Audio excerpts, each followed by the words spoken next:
អតិជននៅខាងទូសកែគាត់ថាត្រូវមកតែម្ដងកំពុងតែសហូបបាសណាដែលមានជាមួយនឹងមុខងារអេកូអូតូផ្ញើជូនប៉ាគាត់នៅខាងស្វាយរៀងងាយស្រួលមែនតើចំពោះអ៊ំពូមីងចាចាដែលគាត់អត់សូវចេះស្រែជាមួយនឹងវ៉ូលីមខាងច្រៀងណាអញ្ចឹងអតិជនយើងមិនស្រែច្រើនទេយើងចុចទៅប៊ូតុងមួយគឺច្រៀងក្រៅអូខេបានយ៉ាងព្រោះហើយឥឡូវធ្វើទេផ្ទាល់ឥឡូវយើងអត់តន់ចុចជាមួយនឹងប៊ូតុងក្រៅអូខេ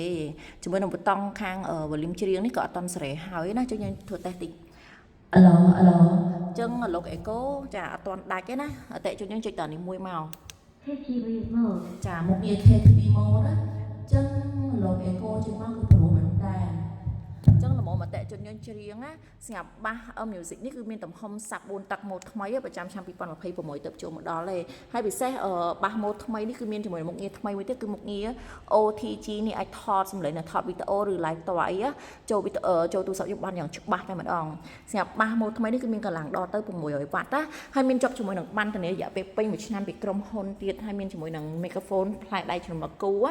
ស្រាប់បាសម៉ូតថ្មីនេះសលេងព្រោះណាឥឡូវយើងធ្វើតែសលេងបាសសិន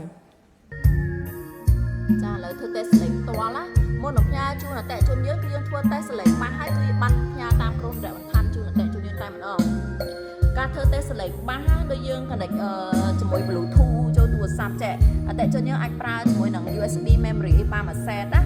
ចាហើយការស្រែជាមួយនឹងខាងភ្លេងគឺនេះខាងនេះជិតសលេងស្រួយនិងសលេងធ្ងន់ហើយនៅ volume ខាងច្រៀងខាងភ្លេង volume ភ្លេងនេះយើងបើកកប់តែនៅលើ Bluetooth ទូរស័ព្ទយើងគឺយើងបើកតែបន្តិចទេណាចាអតិជនយើងអាចថែមថយនៅលើទូរស័ព្ទក៏បាននៅលើ volume ខាងបាសនេះក៏បានដែរថែមថយសលេងបានណាចាហើយការសាក់ភ្លើងយើងអាចសាក់នៅពីក្រោមនេះបានអញ្ចឹងសម្រាប់អតិជននៅភ្នំពេញក៏អាចធ្វើតេស្តសលេងនៅទីតាំងហាងផ្ទាល់ដែរណាទីតាំងហាងគឺនៅលើផ្លូវហាណូយត្រង់ធនាគារជាតិសូមអរគុណ